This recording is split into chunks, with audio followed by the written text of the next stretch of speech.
Señor, como iglesia queremos colocar nuestro corazón, nuestra mente, nuestro espíritu delante del Señor. Queremos, oh Espíritu Santo, proclamar tu verdad. El Evangelio de Cristo en tu verdad, en tu palabra. Abrimos nuestro corazón, nuestra mente, abrimos nuestro espíritu para recibir todo el que el Señor ha preparado para nosotros en el nombre de Jesús. Diga conmigo, yo abro mi espíritu para recibir palabra de Dios que es viva, que es poderosa y es espada para separar la iglesia del mundo en el nombre de Jesús. Abra su Biblia en el libro de Apocalipsis capítulo 2 verso de número 12. Apocalipsis capítulo 2 verso de número 12. El tema de hoy es la iglesia de Pérgamo. Pérgamo es la tercera iglesia que vamos a enseñar. Ya enseñamos, ya compartimos al respecto de la iglesia de Éfeso, de Esmirna, y ahora vamos a hablar sobre Pérgamo. Diga conmigo, Éfeso, amados. Esmirna, perseguidos. Pérgamo, separados. Dilo ahora a tu hermano que está a su lado, las tres.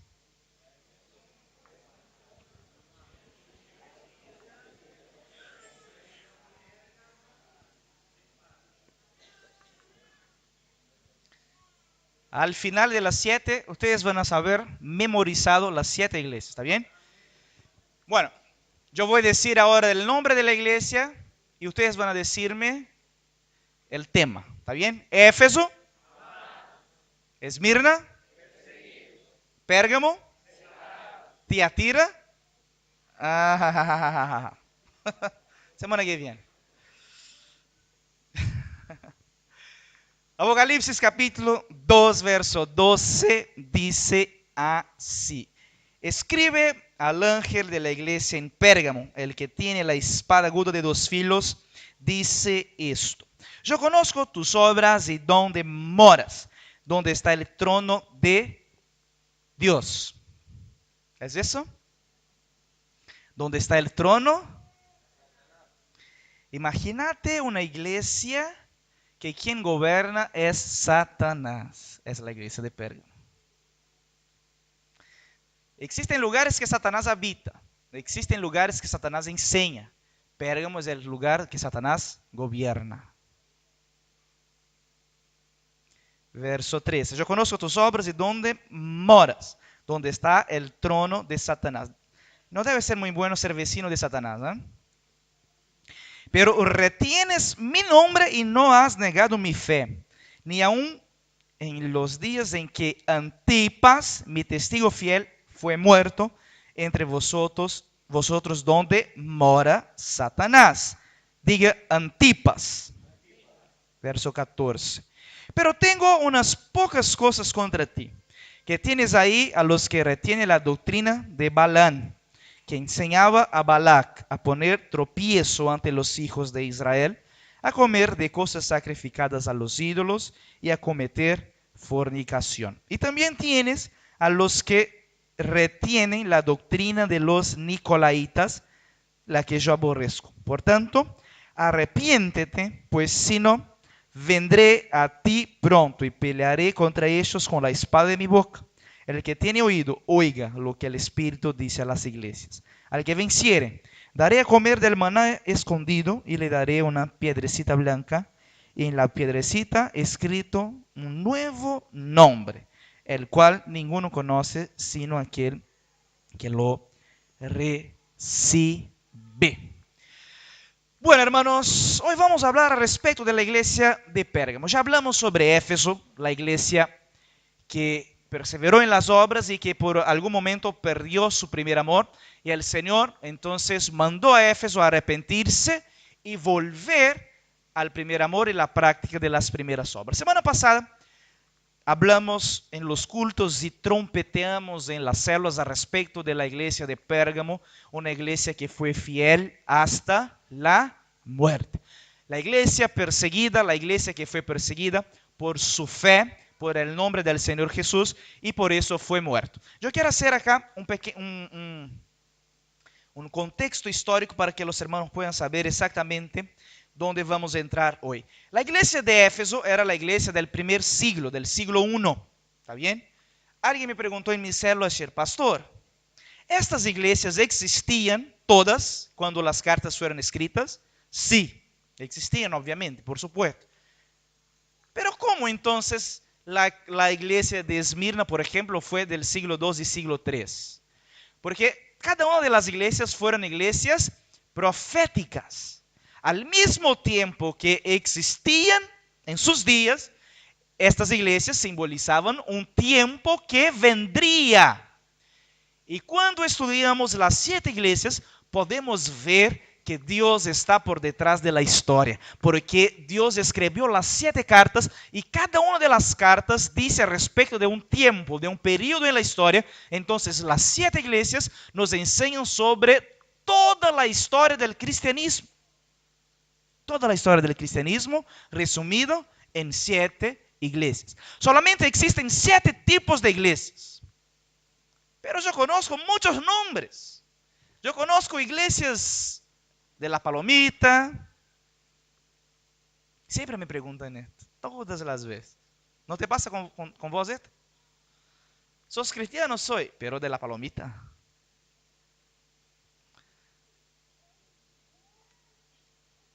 Los que tienen oídos, que oigan lo que el Espíritu dice a las iglesias ahora. Pastor, yo conozco iglesias de todo tipo. Hay nombres y diversos nombres. No importa la cantidad de nombres. Lo que importa es que solamente existen 7 tipos de iglesias durante toda la historia. Y mientras vamos estudiando semana tras semana, ustedes van a percibir exactamente eso. Entonces, la iglesia de Éfeso fue la iglesia del siglo I. La iglesia de los apóstoles y de los hijos de los apóstoles.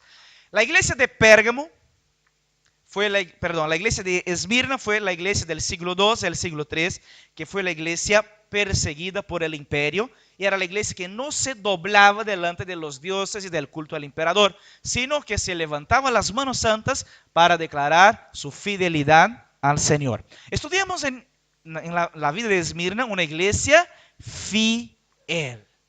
Ya hemos hablado de la fidelidad de Dios, pero en Esmirna tenemos acá el testimonio de una iglesia, un pueblo fiel hasta la muerte. Diga conmigo, fiel hasta la muerte. Entonces, si alguien de tu célula no vino por causa de la lluvia, tenés un buen argumento para hablar con ellos durante la semana, ¿eh? Porque semana pasada todos estaban ahí proclamando, ¿no? Valentina. Oh, mi amor. Todos proclamaron durante la semana, fieles hasta la muerte. Parece el pueblo de Israel. Hosana al rey que vino para ser rey en Israel. En la otra semana, crucifíquenos. Barabás, suelten a Barabás. Durante la semana todos declararon fieles hasta la muerte. Pero la lluvia vino y, pastor, dijimos fieles hasta la muerte, no hasta la lluvia. Eso pasó conmigo cuando yo estaba comprometido con Flavia. Yo siempre le decía, amor, ¿sabes que seremos misioneros? Y ella me decía, voy contigo a cualquier lugar del mundo. Oh, mujer preciosa. Bueno, entramos en el ministerio. No decía esto. Decía, voy contigo hasta la China, decía siempre. Hasta China. Casámonos y los primeros años, todas las veces que abríamos iglesias en algún lugar, siempre abría. La gente decía, podría ser ustedes de esta vez, ¿no? Yo llegaba a casa y le decía, amor, orad, porque podemos ir para el lugar X. Y ella, ahí, sí, me dijiste que ibas conmigo hasta la China. Sí, pero China está lejos de este lugar. Entonces algunos hermanos en esta semana fueron hasta la muerte, pero no hasta la lluvia. Pero acá estamos los vencedores de la lluvia y de la muerte. Y hay una iglesia de vencedores que se levanta. ¿Sabes qué? Después de la iglesia de Esmirna, de los perseguidos, nace la iglesia de Pérgamo. Diga conmigo, Pérgamo. La iglesia de Pérgamo pasó completamente al contrario de lo que pasó en Esmirna. ¿Sabe por qué? La historia romana nos cuenta al respecto de un gran emperador que se llamaba Constantino. ¿Cuántos ya escucharon hablar de este tipo? Constantino era el emperador romano en el siglo IV,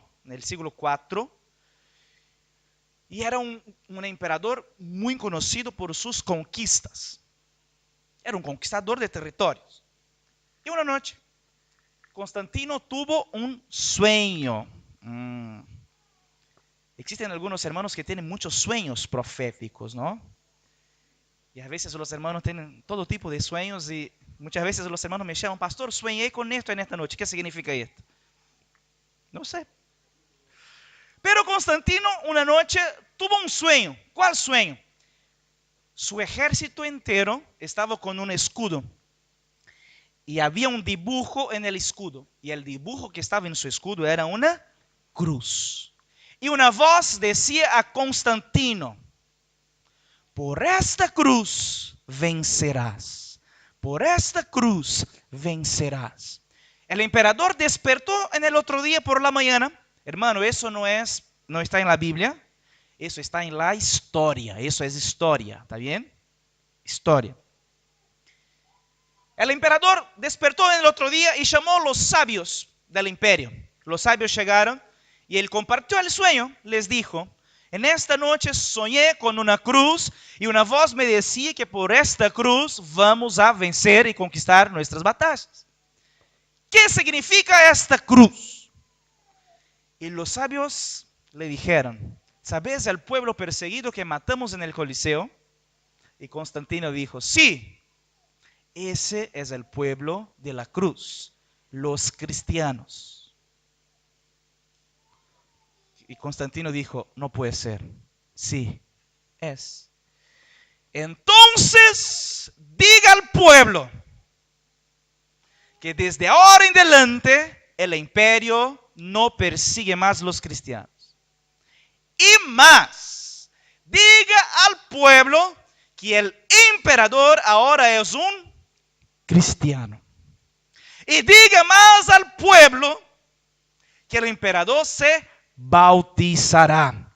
Y diga más a los nobles del pueblo que todos necesitan ser cristianos. Y digan a los pobres del pueblo que aquellos que se tornaren cristianos ganarán ropa, pan y plata. Una semana antes los cristianos eran perseguidos. Una semana después, los cristianos eran la religión oficial del imperio. ¿Y sabe lo que pasó? Imagínate, estamos acá, hoy celebrando al Señor.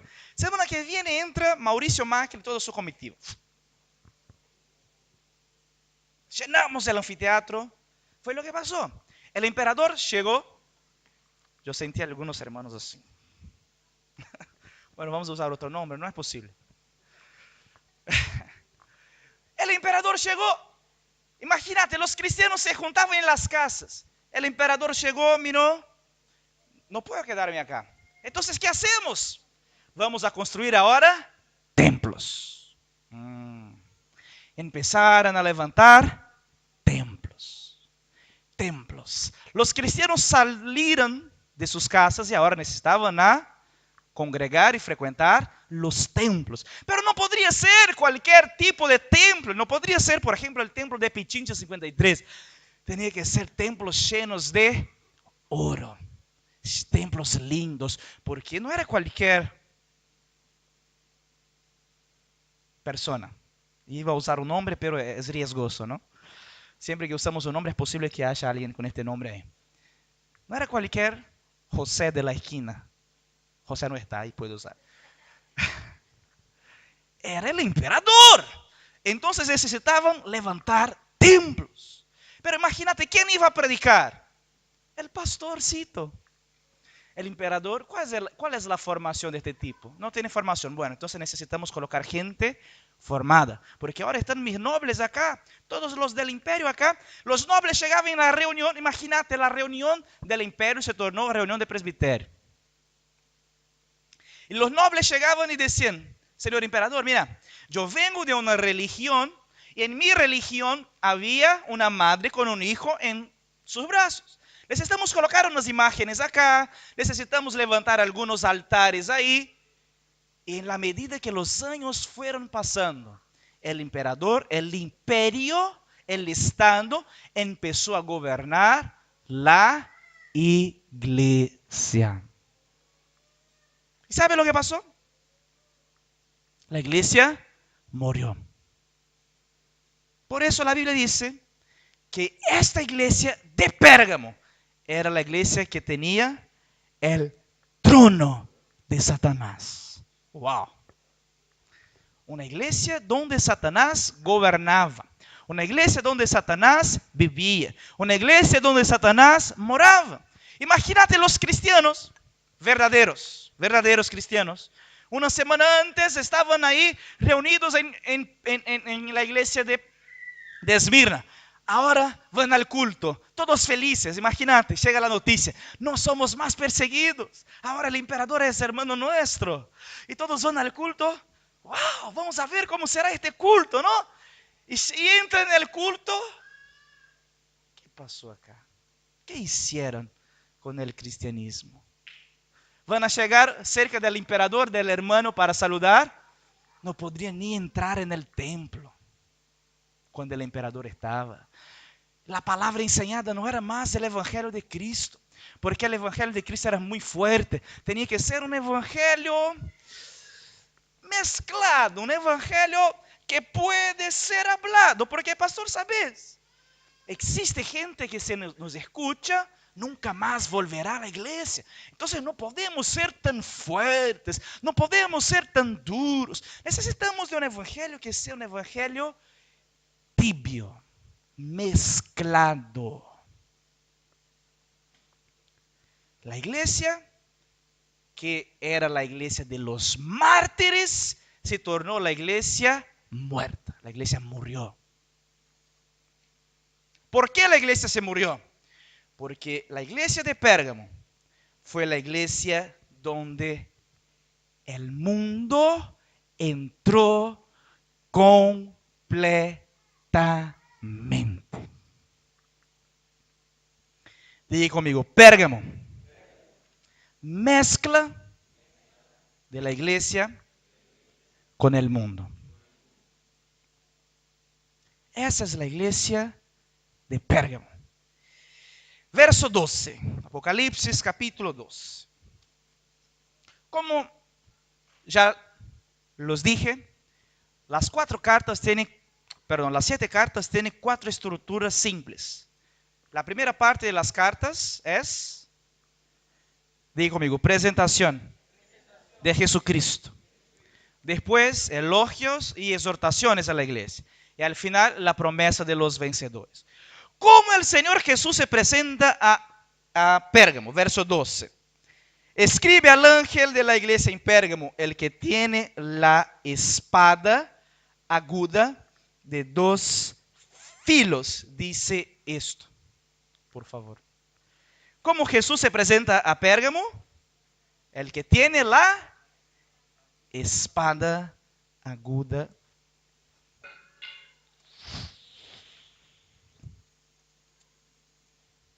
de 2 filos. ¿Para qué sirve una espada? ¿Para qué sirve una espada? Feliz cumple, Nico. Mira, cómo Jesús se presentó a Pérgamo.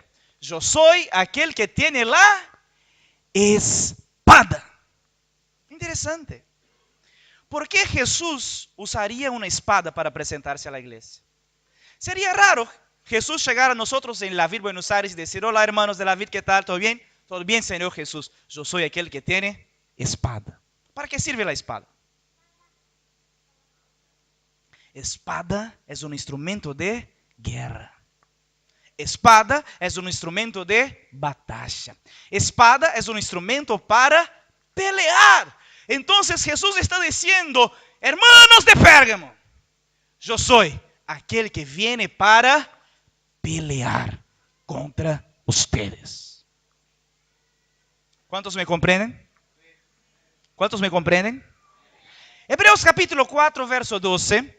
Hebreos capítulo 4, verso 12 dice así: ciertamente la palabra de Dios es viva y poderosa y más cortante que cualquier espada de dos filos, penetra hasta lo más profundo del alma y del espíritu. Diga conmigo: la palabra de Dios es espada.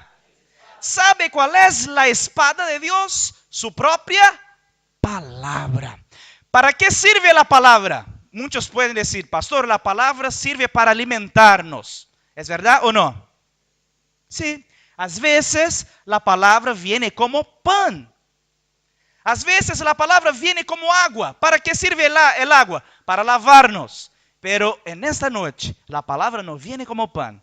La palabra no viene como agua. La palabra viene como espada. ¿Por qué espada? Para cortar, para separar. Gracias.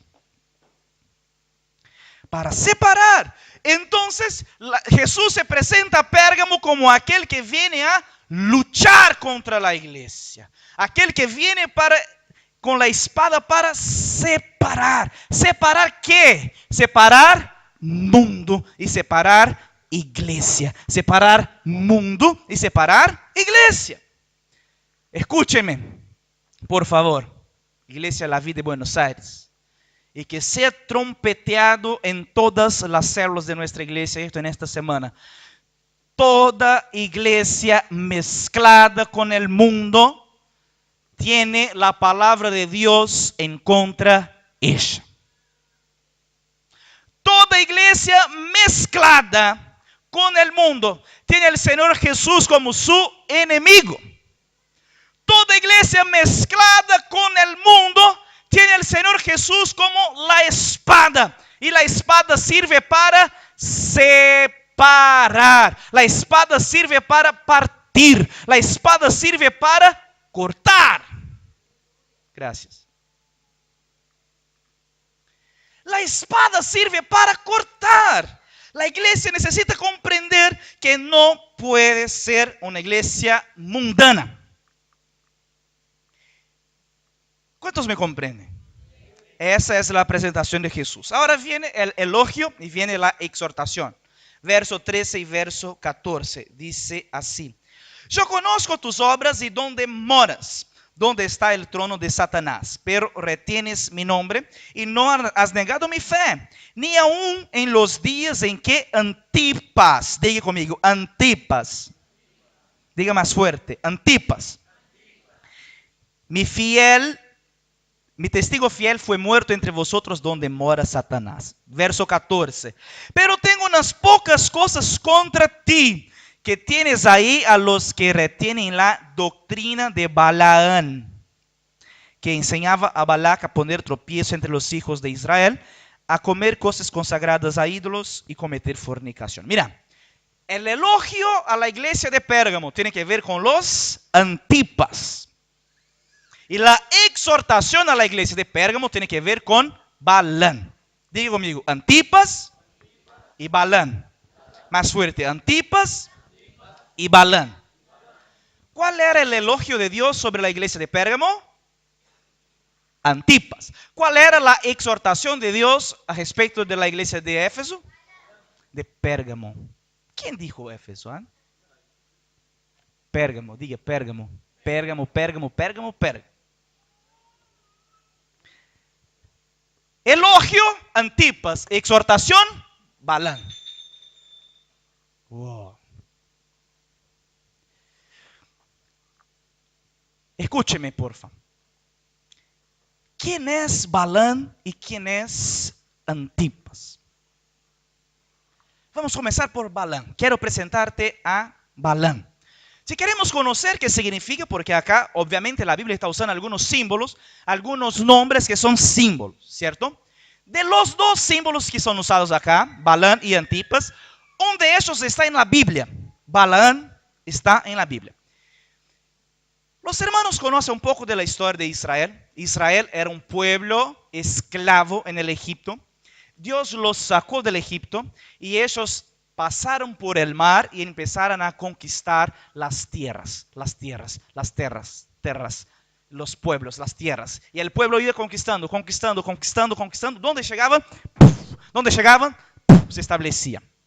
Había un rey que se llamaba Balac. ¿Cuál era el nombre del rey? Y está en Números capítulo 22, verso 5. Después pueden leer. Yo no voy a leer porque la historia es larga. Son casi 3 capítulos de Números. Pero había un rey que se llamaba Balac. Y la noticia llegó. Rey, tenemos un problema. ¿Cuál problema? ¿Sabías que el pueblo de Israel, que eran esclavos en el Egipto, están tomando toda esta región? ¿Eh? Sí. ¿Y sabe qué pasa? El próximo reino que van a entrar es nuestro reino. Están en nuestras fronteras. ¿Qué hacemos? Porque Dios está en el medio de este pueblo. Dios está con ellos. Dios les abrió el mar. La historia cuenta que cuando caminaban en el día, en el desierto, había una columna de nube que los cubría. A la noche había una columna de fuego. Dice que cuando ellos tenían hambre, el Señor mandaba maná del cielo. A veces mandaba animales para que pudieran comer carne. Cuando estaban con sed, el Señor mandaba que saliese agua de la roca. Entonces, ¿cómo nosotros podemos resistir a este pueblo? Y Balac tuvo una gran idea. Ya sé, vamos a contratar un profeta. ¿Qué? Vamos a contratar un profeta. Pastor, ¿verdad? Sí. ¿Nunca contrataste un profeta? ¿Vos? Nunca.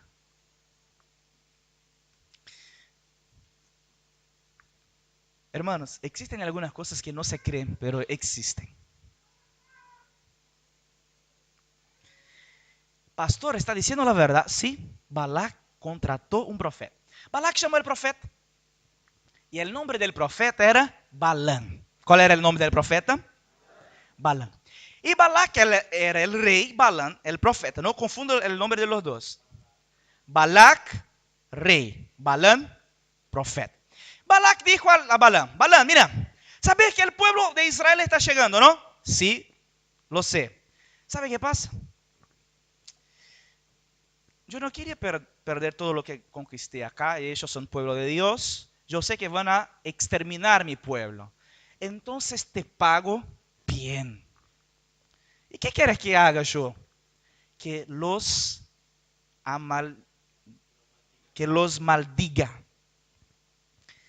Y Balaam pensó, bueno, ¿yo tengo que maldecir el pueblo de Dios? Sí, no puedo hacerlo, pero te pago bien. Bueno, voy a orar.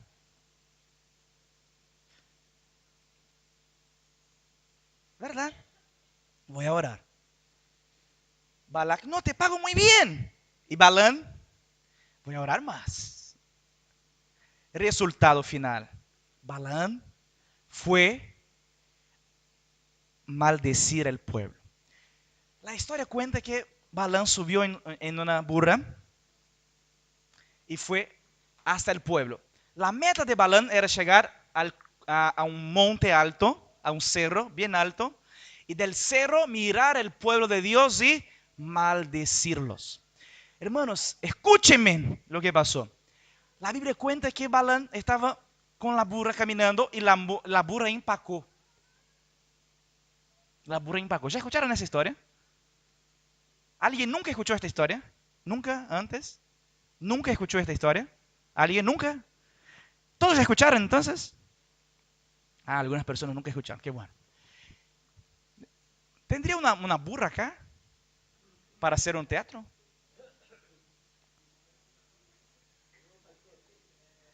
No tenemos ninguna burra. En los últimos teatros Ronald viene todo, ¿no? Mira, la Biblia dice que Balaam estaba caminando y la burra empacó, paró. Y Balaam, la Biblia dice que Balaam empezó a azotar la burra. ¡Vamos! Y la burra, y Balaam, ¡pa! ¡Pa! Y la burra resistió firme. La Biblia dice que la burra miró a Balaam y le dijo, la burra le dijo, Balaam, ¿no percibes que hay un ángel de Dios delante nuestro? Hermanos, la Biblia dice que la burra habló. El peor de todo no es la burra hablar, el peor de todo es la burra ver el que el profeta no vio. La Biblia dice que la burra vio, había un ángel que no dejaba a Balaam pasar. Y Balaam le dijo a la burra que iba a matarla. Y empezaron a pelear, y se fue. Cuando llegó al cerro alto, Balaam miró el pueblo de Dios y pensó, voy a maldecirlos, porque si los maldigo, no entran a la tierra. Y después ganó mucha plata. Y levantó la voz. Yo quiero declarar, pueblo de Israel, que ustedes serán bendecidos y que de ti vendrá la estrella de la mañana. El Salvador vendrá de ustedes, porque donde colocaren sus pies lo tomarán por herencia. Y el rey miró a Balaam. Che, ¿qué estás haciendo?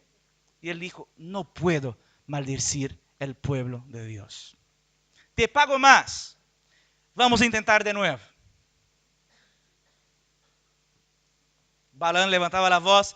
Pueblo de Israel, quiero declarar que acá está un pueblo grande y numeroso, pero la fuerza de Jehová está con ustedes, y la fuerza del Señor es tu espada y tu escudo, y van a vencer, vencer y vencer. Balac, ¿qué estás haciendo? Te pago para maldecir el pueblo y tú lo bendices por 2 veces. Y Balaam le dijo, tengo que ser honesto con vos, es imposible maldecir el pueblo de Dios. Pero te cuento algunos secretos. ¿Sabe qué el profeta dijo a Balac? Es imposible maldecir el pueblo de Dios. Pero si quieres destruirlo, hay un secreto. ¿Cuántos quieren saber el secreto de Balaam? ¿Quieres saber el secreto para destruir una iglesia? ¿Por qué quieres saber esto?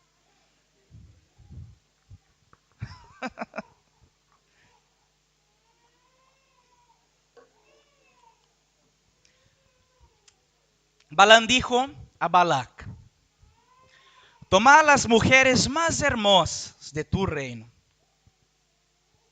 las mujeres más idólatras de tu reino y hermosas, y manda entre el pueblo de Israel, para que los hombres de Israel se casen con las mujeres, y estas mujeres introduzcan en Israel idolatría. Y el pueblo de Israel ya caminando casi 40 años, todos los días, aparecieron unas mujeres nuevas ahí. Hola, ¿de dónde son? Las mujeres todas hermosas llegaron al medio del pueblo. ¿Y qué pasó? Casamiento comunitario. Los hijos de Israel empezaron a mezclarse con las mujeres del mundo, y las mujeres del mundo empezaron a introducir en el medio del pueblo sus ídolos. ¿Sabe qué pasó con Balaam? Enseñó a Balac meter la mezcla en el medio de la congregación. Y ustedes saben la historia. Después el juicio de Dios vino sobre Israel porque se tornaron un pueblo mezclando. Entonces, Balaam tiene acá dos problemas y dos equívocos que yo considero graves. ¿Cuántos? ¿Cuántos? Primer equívoco, luchó contra el pueblo de Dios. Luchó contra el pueblo de Dios. Escúcheme, hermanos. Es imposible luchar contra el pueblo de Dios. Existe un tipo de mentalidad muchas veces en el medio de la iglesia. Profetas, ya vi esto muchas veces. Profetas que se levantan a predicar. ¿Y saben lo que hacen? Golpean los hermanos. Golpean los hermanos. ¿Ya vieron predicadores así? Llegan a predicar y empiezan a decir: ustedes son unos ladrones. Ustedes son unos infieles. ¿Y qué la iglesia hace? Gloria a Dios. Oh, Señor, azótanos, azótanos. ¿Ya vieron esto?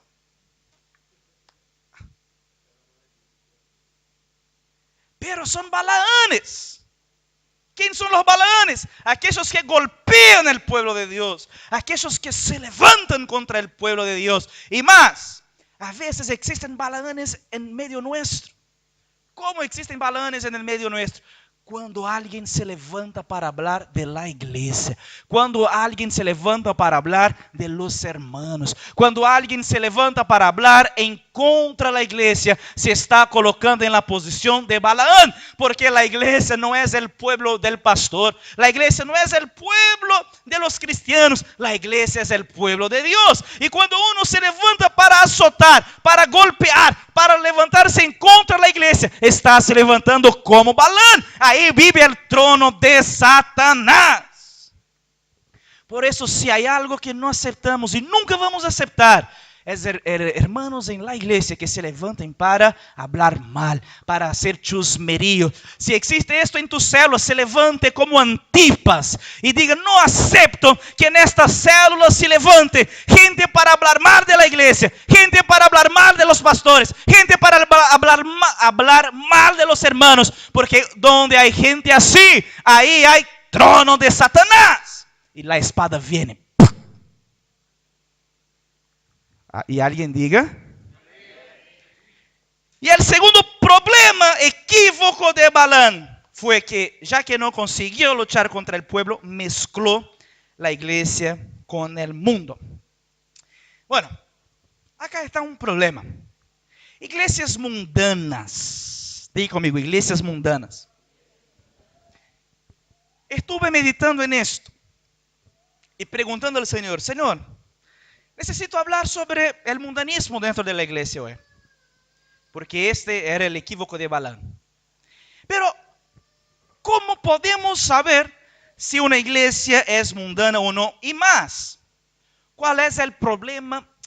¿Cómo identificamos la manera como el mundo entra en las iglesias en nuestros días? Algunos van a decir así: el mundo entra en las iglesias en estos días, pastor, por medio de la música, las músicas mundanas, horribles. Ya escuché esto muchas veces. La iglesia entra en el mundo por la manera como las mujeres se visten. Ya escuché esto también. Porque ya percibiste cómo los labios de las mujeres son pintados. Es la sangre de Satanás. Ya escuché esto. Tatús. Lleno de demonios. Hermanos, honestamente, pastores que están preocupados con este tipo de cosas están distraídos y no percibieron todavía cómo el mundo de verdad entra en la iglesia.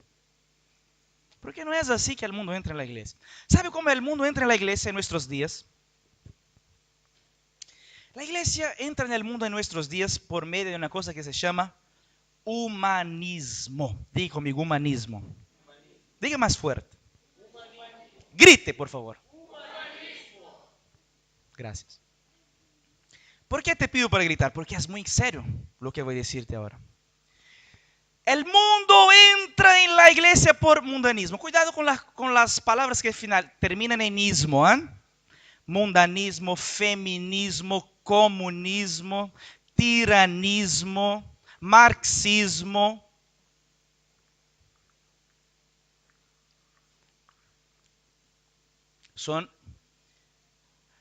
Yo sé que voy a chocar a mucha gente ahora, hermanos, pero hoy es espada. Espada es para exactamente eso, porque a veces fuiste entrenado por su mamá, por su papá, por la universidad, y tenés que conocer bien el Evangelio de Dios. ¿Cuántos están abiertos para recibir la espada del Señor? Humanismo. ¿Qué es humanismo? Mundo, hombre en el centro. Todas las veces que el hombre está en el centro, ahí está el humanismo. Existen iglesias donde la voluntad del hombre siempre está en el centro. Existe un tipo de cristianismo por ahí que es el cristianismo. Bueno, eso hago porque me gusta, eso no hago porque no me gusta. Yo pienso, yo opino. ¿Ya escucharon estas expresiones muy comunes en las iglesias hoy? Mi opinión, honestamente, ¿sabe quién se importa con la opinión de los hombres? El diablo. Nunca vas a ver en la historia de Jesús parando con sus discípulos y preguntando a ellos, che, ¿o qué ustedes opinan? ¿Ya percibieron esto? Vamos a hacer una votación. ¿Cuántos creen que debemos levantar a Lázaro hoy? 5. ¿Cuántos creen que vamos a multiplicar panes? 2. ¿Cuántos no piensan nada? Bueno, hubo empate. Segundo turno ahora. Nunca vas a ver Jesús haciendo cosas así. ¿Por qué? Porque la opinión del hombre no gobierna la iglesia. La voluntad del hombre no gobierna la iglesia. Eso se llama humanismo. Y existe un tipo, una generación de iglesias que son iglesias mundanas. Iglesias que los pastores solamente predican las cosas que el pueblo quiere escuchar. Los pastores solamente predican las cosas que no va a ofender a nadie. Hoy vivimos una generación de muerte de los absolutos. ¿Qué significa eso? Hoy nada es más absoluto, todo es relativo. Pecado, relativo. Santidad, eso depende de la persona. La verdad de Dios no es relativa. La verdad de Dios es absoluta. El Señor es el único Dios, eso es absoluto. Él es el santo y es el verdadero y eso es absoluto. El pecado siempre generará muerte, eso es absoluto. La salvación solamente viene por medio de Jesucristo, eso es absoluto. Para el mundo, no, es relativo. Mujeres, sean sumisas a sus maridos, eso es relativo, pastor, porque no conoces mi mujer. ¿Pensás que mi mujer es la ser? ¿Qué ser? Serpiente. Maridos, amad sus mujeres como Cristo amó la iglesia. Eso es absoluto. Los hombres hicieron así, ahora las mujeres devolvieron. Estoy viendo, hermanos. Jóvenes, manténganse puros y santos. Eso es absoluto. A los casados que no se aparten. Los que se apartaron no se casen de nuevo. Eso es absoluto.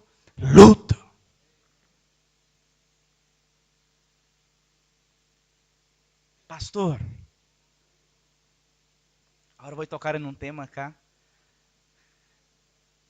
Todo lo que estoy diciendo son enseñanzas de Efesios capítulo 5 y 6, ¿está bien? Los empleados sirvan a sus jefes porque como si estuviesen sirviendo a Dios. pero mi jefe es un endemoniado, pastor.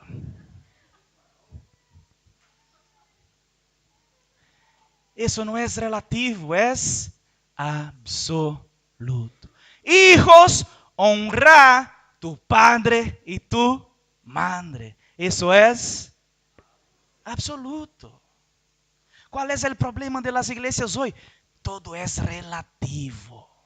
Todo es relativo. Todo depende. ¿Depende de qué? De mi voluntad. El evangelio hoy es un evangelio muy personal. Si a ti no te gusta algo, bueno, entonces no voy a decir lo que no te gusta porque no quiero perderte. Eso es lo que pasa en la cabeza de mucha gente, de muchos pastores y muchos predicadores. Pero la fe no es teórica. La fe es absoluta, Cristo es absoluto, la verdad es absoluta, la santidad es absoluta, la pureza es absoluta, la fidelidad es absoluta, la lealtad es absoluta.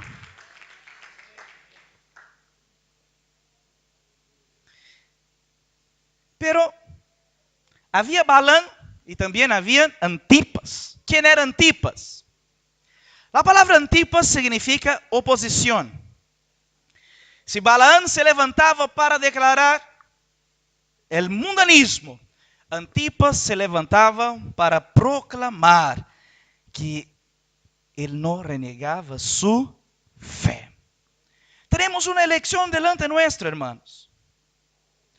O somos una iglesia que decide vivir bajo su propia voluntad, su propia verdad, o decidimos vivir bajo la verdad de Cristo. O decidimos vivir bajo nuestro gusto. O decidimos vivir bajo nuestra opinión. O vivimos bajo la opinión y el gusto del Señor. O somos Antipas o somos Balaam. La iglesia de Pérgamo. Balaam gobernaba. ¿Y sabe qué hicieron en Pérgamo? Mataron a Antipas. Siempre que un pueblo se levanta como Antipas, como oposición en una generación, ¿sabe lo que van a hacer con estos? Van a matarlos, intentar matarlos la fe, van a intentar callarlos, porque todo lo que hablamos, hermanos, escúcheme en esto, todo lo que fuiste enseñado por el mundo, vas a aprender con el Señor en contrario, porque todo el que el mundo te enseñó es una mentira. Todo lo que aprendiste en el mundo es mentira.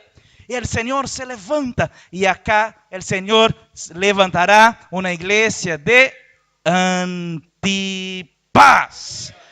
Una iglesia que se levanta en oposición. Mientras muchos lugares y muchas iglesias están predicando un evangelio relativo. Un evangelio que no tiene más pecado, un evangelio que no tiene más santidad, un evangelio que no tiene más fidelidad, un evangelio que no tiene más lealtad. Los Antipas se levantan como fue levantado acá en Pérgamo y serán testigos fieles que no renegan la fe verdadera, la fe de un Cristo real, la fe de un Cristo vivo, la fe de un Cristo que no es teórico, la fe de un Cristo que gobierna. O somos gobernados por Antipas o somos gobernados por Balaam. Si Balaam gobierna, ahí Satanás gobierna. ¿Qué tipo de iglesia vamos a elegir ser? ¿Qué tipo de iglesia somos? ¿Una iglesia gobernada por Satanás o una iglesia gobernada por la espada? Queremos ser una iglesia gobernada por la espada de la boca que sale del glorioso. Hermanos, hay una frase muy común en nuestros días y finalizo acá. La frase muy común en nuestros días es mi manera. Me gusta hacer las cosas de mi manera. ¿Ya escucharon esto? Mi manera, pastor, mi manera. No me gusta esto, no quiero esto, no pienso esto. Mi opinión es distinta. Mira, Romanos capítulo 1, 2 y 3. Los 3 primeros capítulos de Romanos.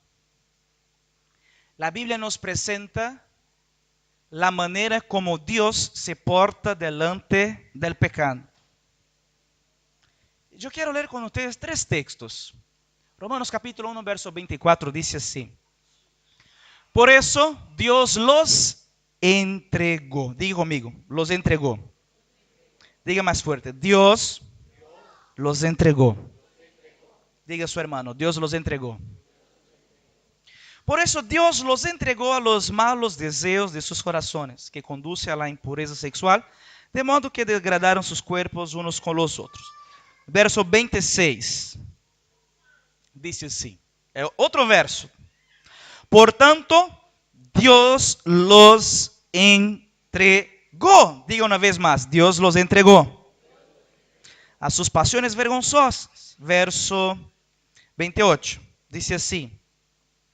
Además, como estimaron que no valía la pena tomar en cuenta el conocimiento de Dios, Él a su vez los entregó a su depravación mental. Escúcheme algo. ¿Sabe cómo Dios reprueba un pueblo? Entregándolos a sí mismos. Alguien puede decir, ya escuché esto. Pastor, já escutei isso muitas vezes. Quando eu cheguei em la vida, eu pensava que acá se pode fazer tudo. É muito liberal. Já escutei esto. Después descobri que ustedes são muito radicales. ¿Cuántos já escucharon esto? Pero eu conozco uma iglesita em minha esquina que allá pode fazer estas coisas. Yo conozco al pastor que dice que puede hacer tales cosas. Yo conozco a hermanos y a iglesias que dicen que sí. Las cosas que ustedes dicen que no, allá dicen que sí. Escúcheme algo, hermanos. Nosotros no queremos ser liberales o radicales. Nosotros queremos ser bíblicos. Todas las cosas que la Biblia dice, decimos. Cuando la Biblia se calla, nos callamos. Si la Biblia se posiciona, nosotros nos posicionamos. Pastor, ¿cuál es tu opinión sobre este tema? Mi opinión es la opinión de Jesús. Mi opinión es la opinión de los apóstoles. Si Jesús no dijo nada, tampoco yo. Pero yo conozco pastores que dicen que hacen estas cosas. Yo conozco a iglesias que aprueban este tipo de comportamiento. Bueno, y yo conozco al Señor cuando Él reprueba un pueblo. ¿Sabe cómo Dios reprueba un pueblo? ¿Quieres hacer lo que quieres? Sí. ¿Quieres continuar viviendo así? Sí. ¿Quieres vivir de manera desordenada? Sí. Entonces te condeno. ¿Cómo? Puedes vivir. Es así que Dios hace. Mira, es eso lo que está escrito. Dios los entregó.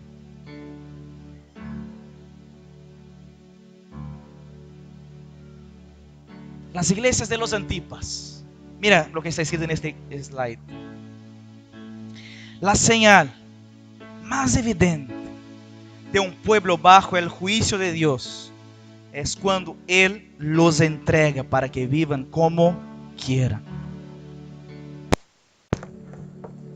Ahora, la señal más evidente de un pueblo bajo su amor y cuidado es cuando Él nos da su verdad y nos guarda de nuestros propios caminos.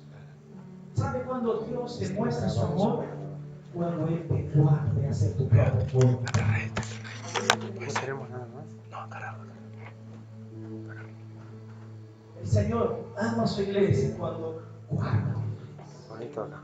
El Señor ama a la iglesia cuando dice a la iglesia su verdad absoluta.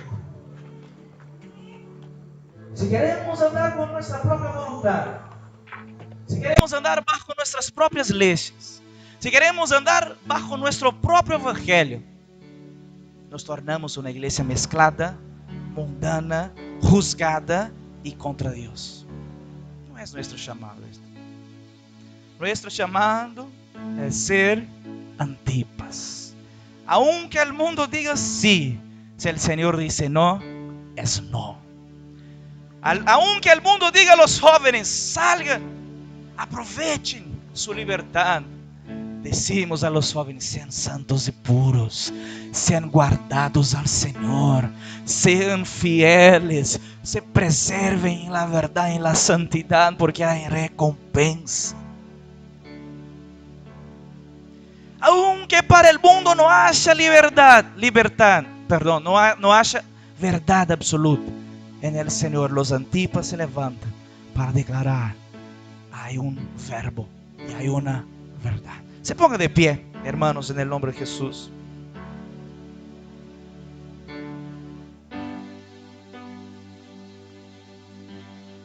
Hoy necesitamos definir. Voy a volver al otro. Hoy necesitamos definir qué tipo de iglesia somos. Antipas o Balaam.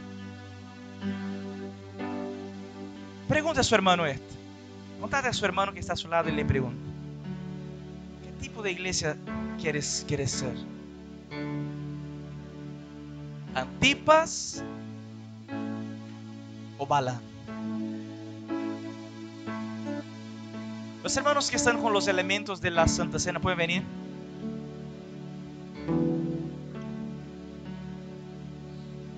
Para finalizar, verso 17. Dice así: el que tiene oído, oiga lo que el Espíritu dice a las iglesias.